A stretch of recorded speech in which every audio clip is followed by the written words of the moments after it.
welcome to your all-active Reserve and Veterans TV series. This information education show has three goals: tell who military veterans are, share about all organizations, auxiliaries, their programs and officers at all levels, and tell about memorials in all the cities we serve in this network. The VA system, state and county officers, hospitals and state homes are also featured.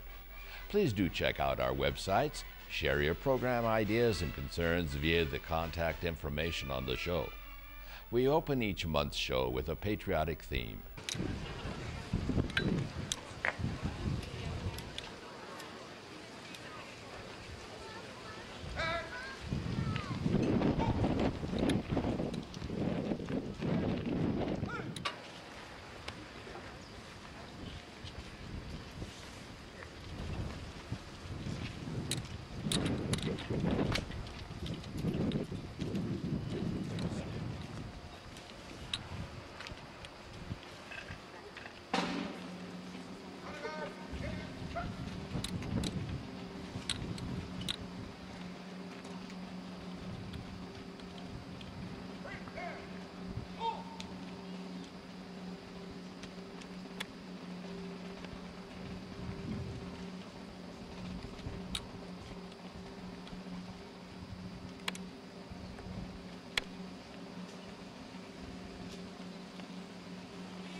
Pledge allegiance to the flag of the United States of America, to the republic for which it stands, one nation, under God, indivisible, with liberty and justice for all.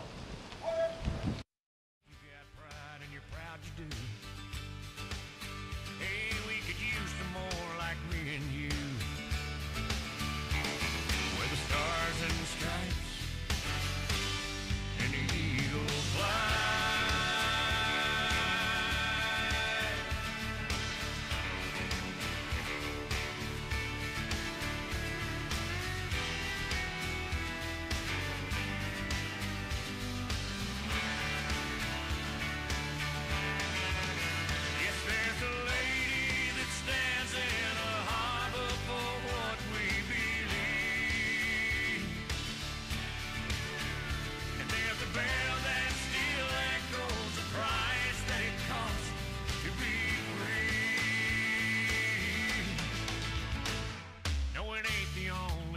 On earth.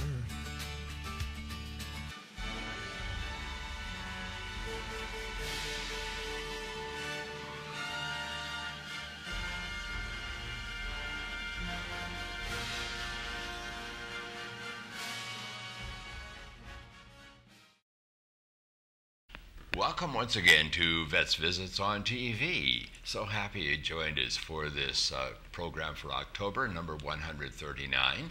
First of all, my co-host. I'm Brad Lindsay, Olmsted County Veteran Services. And I'm Jerry Barnhart, the founder-producer of the program. So we want to remind you, of course, first of all, that our patriotic opening was from the production of the dedication of the Hayfield All-Military Memorial. And that was a great occasion over there as they dedicated that edifice. And we'll see a little bit more of it later on. Now to some dates in history for the month of October. The 9th, the 1950, the UN forces were fighting in South Korea. Since June, the North Koreans had been pushed back, but that was reversed. Then the next one, the 13th, in 1775, the U.S. Navy was established. And then in 1950, once again in Korea, China joined the North Korean forces against the UN. The 27th is Navy Day. And the 31st is Halloween. And Brad, we got a problem. I didn't bring a witch or a jack-o'-lantern or a scarecrow or anything. You're going to have to go propless this year. We'll have to go. I don't know. We'll just jet our way through this, okay?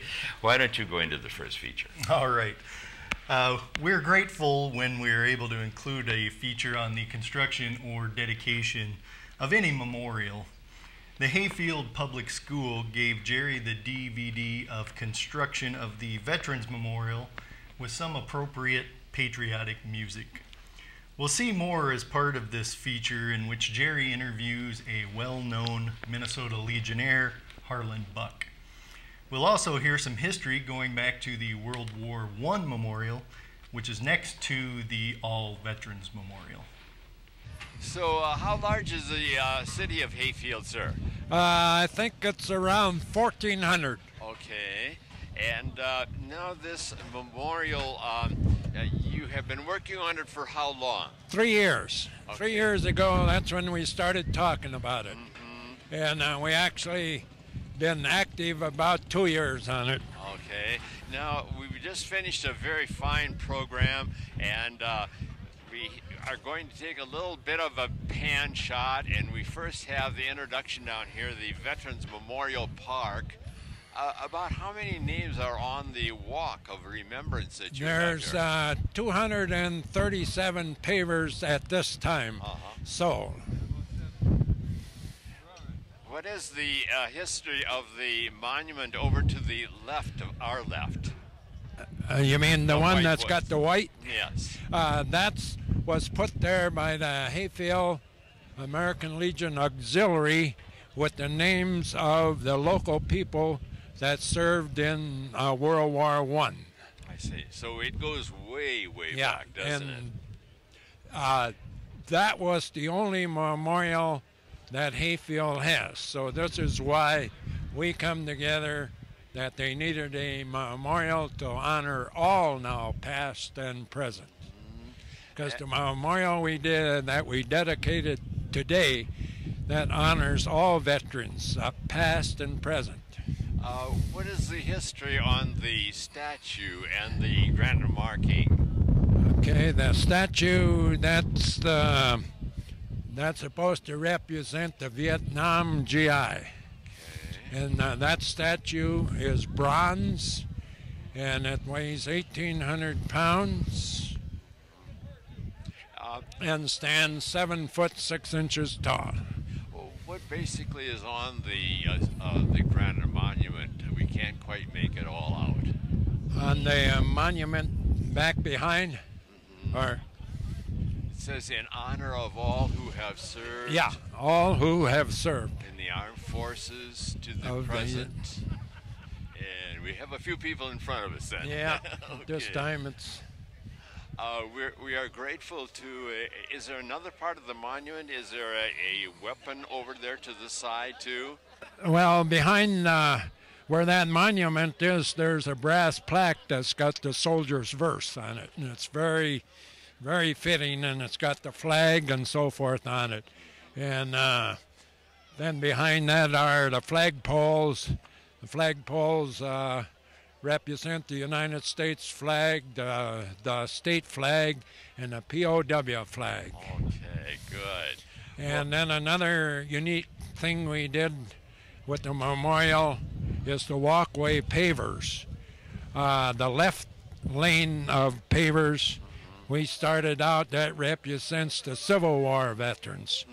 Then the middle line of pavers, that represents the World War I. And then the right lane, that's the committee that put it together. Then we finished the walkway with World War II veterans. What, sir, is your particular history as a veteran? You served in World Mine, War II? I served in the Cold War during the Korean conflict, 1952 and 1953. I served with the United States Army and the 30th Field Artillery Battalion. And then you joined the American Legion in... I joined the American Legion the day I got home from service. Good for you. I went to the bank, and the banker says, tonight we got an American Legion meeting, and I'm going to sign you up. Okay. And you've been going ever since? Ever since. And I've served every capacity you can think. On through department commander? Yep, department commander, and then I served at National many years as the alternate executive committee man. In various offices Yep. of the National. Yep, yes, I've served on many, many committees to the National. Harlan Buck, we thank you so much for your time sharing with Veterans Visits on the history of this, and we've seen some other parts of the program via the help of one of our other camera persons Right. here in town. Thank you again.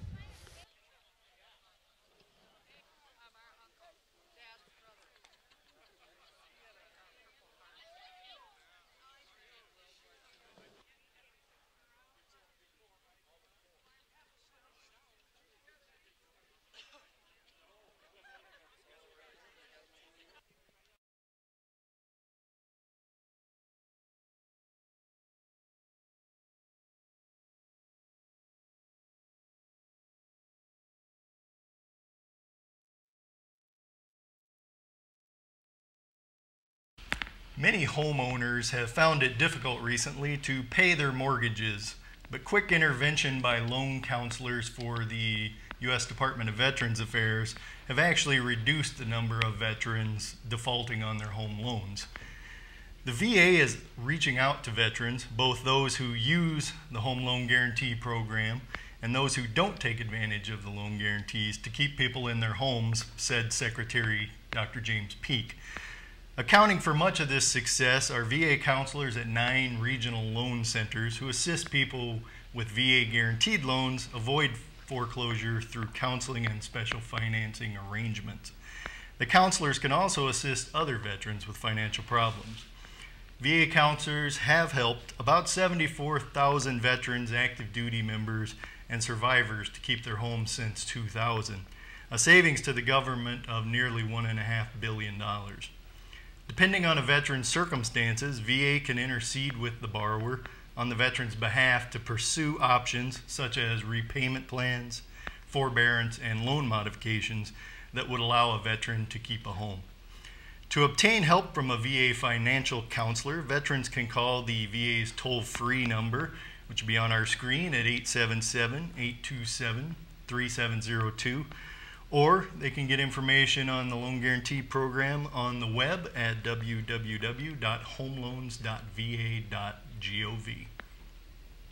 Both the American Legion, the VFW, or Veterans of Foreign Wars, and their auxiliaries have training programs for national, state, district, and post officers.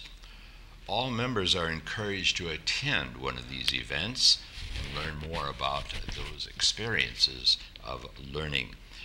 But now you're invited to join us with a game of kind of catch up as we go back to '07 and a fall conference, one of these training sessions I mentioned, which I admit got lost in the shuffle. So we want to bring you up to date on some of the things that are happening in one of the conferences.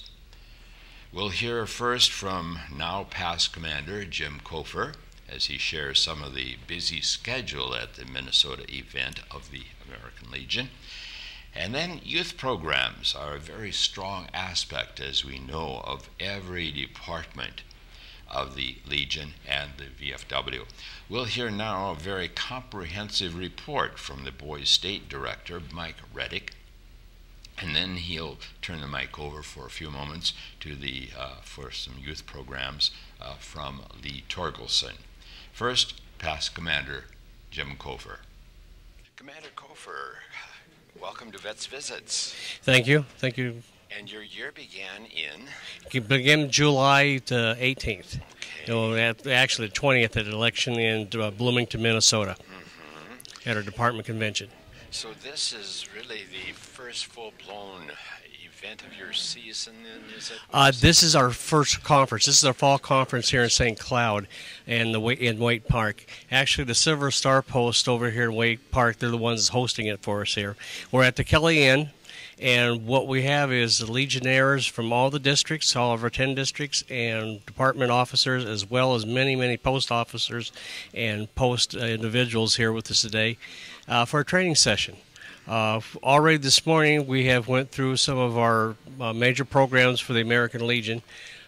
We had a little bit on PR public relations, from our public relations committee, and they talked about the 4 pillars of the American Legion, which is national security and national defense, children and youth, Americanism, and such. So we went through that this morning. We also had some classes on protocol. We had classes on, well, actually we played the Jeopardy game. We got something we call Legion Jeopardy. It's modeled after the TV show Jeopardy. And what the individuals did, it was on their knowledge of American Legion and the American Legion programs. And they got points for that. And the SAL. Yes, the Sons of the American Legion and the American Legion Auxiliary as well. Now, what other groups do you anticipate hearing from in the rest of the day? And today, we're going to start out with our brain science group. Dr. Georgopoulos is with us here today. He is our chair that the American Legion endowed back in about 93 or 94, something like that. We have a program coming up with him, incidentally. Yes. And the American Legion's involvement with his chair at the Veterans VA Center. Yes, they've made a lot of breakthroughs, I guess, what we're going to be hearing about today. And we're getting an update. We haven't had an update in a few years, so we asked them to come in. Commander Dan Ludwig, our past national commander, and past department commander, during his year as department commander, is the one that started this out, and we endowed the, jointly with the University of Minnesota, came up with an endowment of $1 million. We put in $1 million, they put in $1 million, and it's for the research of brain sciences and the diseases of the brain. And they're going to be approaching the areas of dementia and Alzheimer's Yes, very yes, shortly. they are. They are. Yeah, you gave us a very wonderful interview there at the medical center. That, and they're also they're looking into the possibilities of being able to move prosthetic limbs just with brain waves, and that's something else they're working on. The other things we're going to hear on this afternoon, we have our Children and Youth chairman here. He's going to bring us a guest speaker on children and youth. Our Americanism people are here. They have a guest speaker as well, and we'll wrap up today with the rehab people, our DVSO, Randy Teasdall, and the Department Rehabilitation Committee is going to give us a report on what's going on in the world of rehabilitation for our veterans at the veterans homes and at the Minneapolis and St. Cloud VA. This is really a very exciting time to hear all of these programs and the people that are involved with them. We have about, what, 200 people here? Would you guesstimate? Yes. I guess around 250, something like that. And the auxiliary is meeting at the same time. Yes, they are. They're meeting at the other end of the, they're actually meeting over in the convention center. Okay, well, thank you so much for sharing with us today. And thank you to all the general public out there, and especially the veterans. Welcome you all home, and God bless you all. Thank you.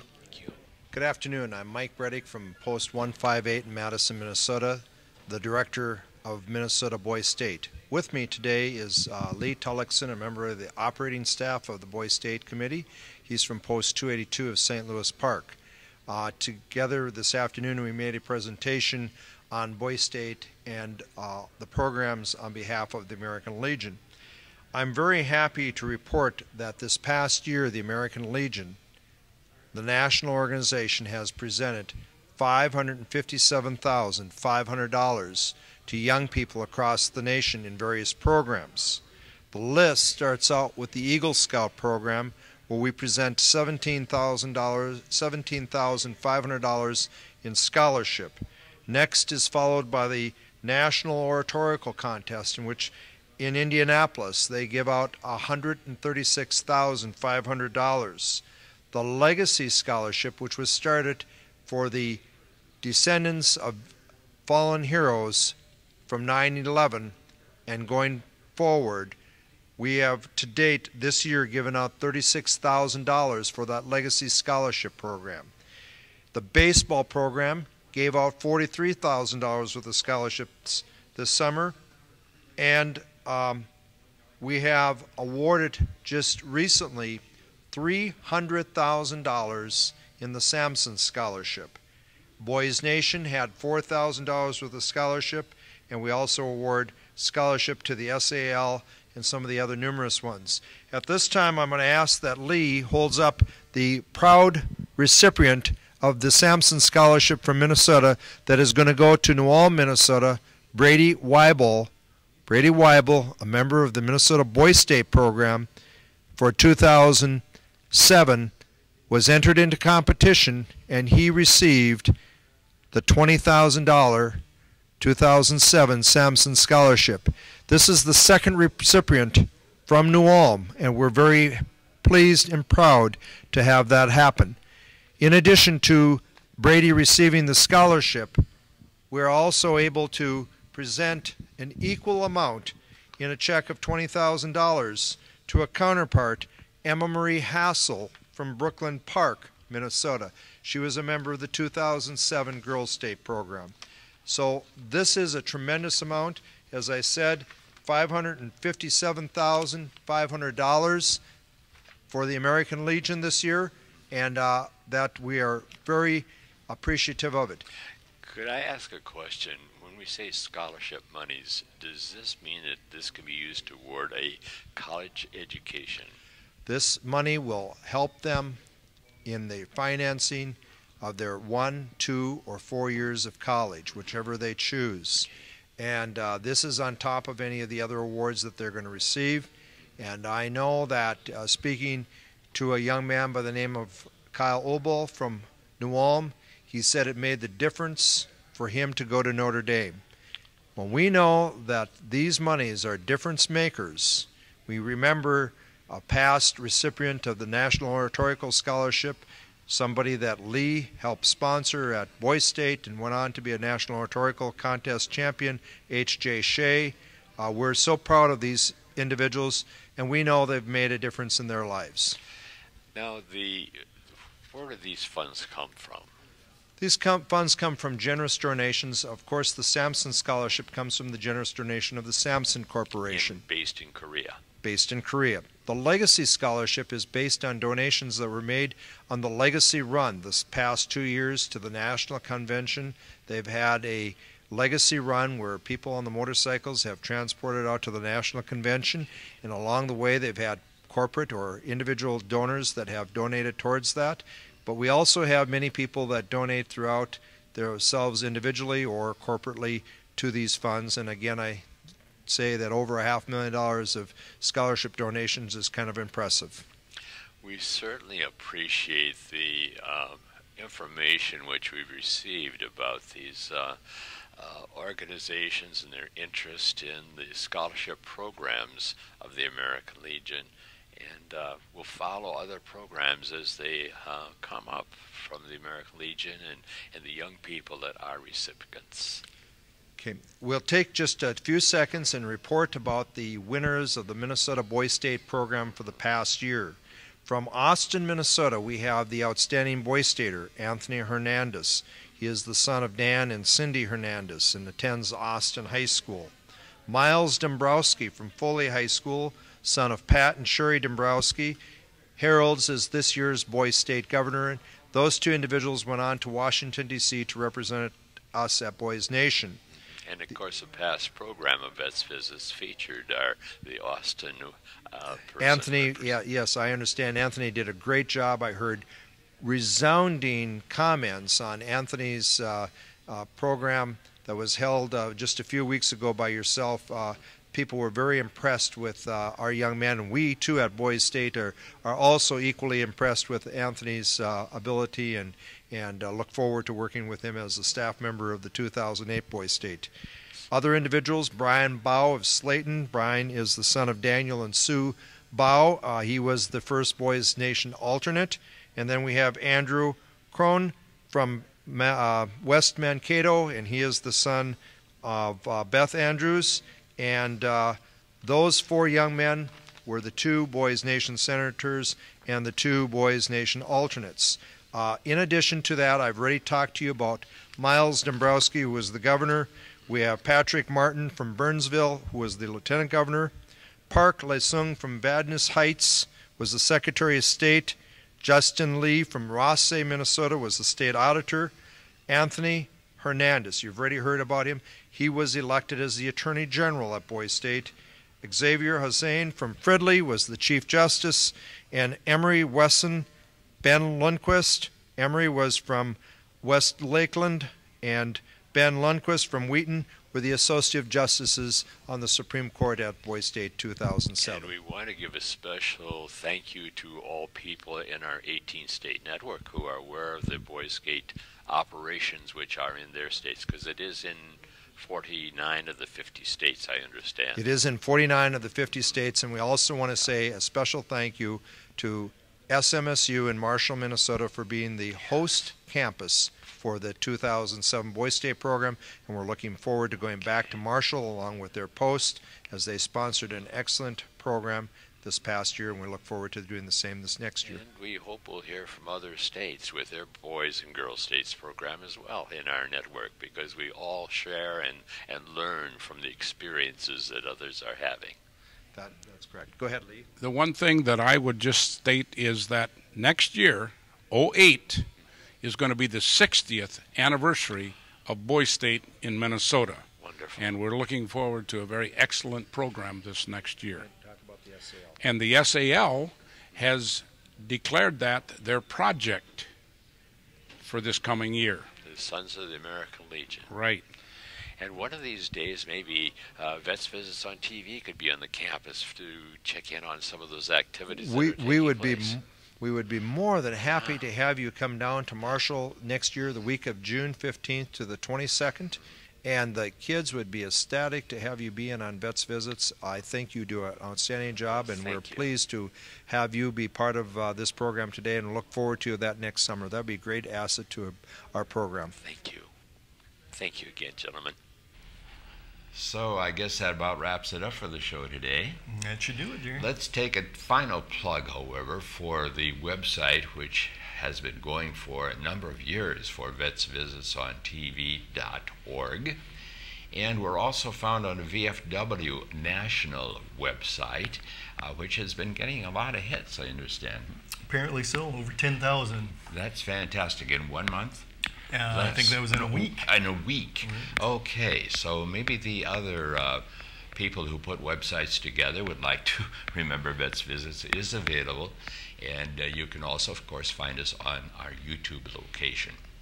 So check them out, especially if you know people that do not have cable. This is an opportunity for everyone to share in this experience 24/7 and international. So for now, thank you so much for joining us for this program number 139, and we'll see you again next month for Vets Visits on TV.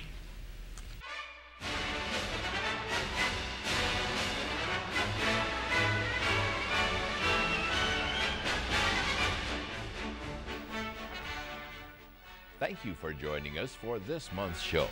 Seen in over 350 communities for over 3,500 half-hour periods. Our websites have additional information about the show and are updated bi-monthly. To contact us, you are welcome to use one of these electronic methods. For all ground mail with questions, suggestions for future programs, you may use this address.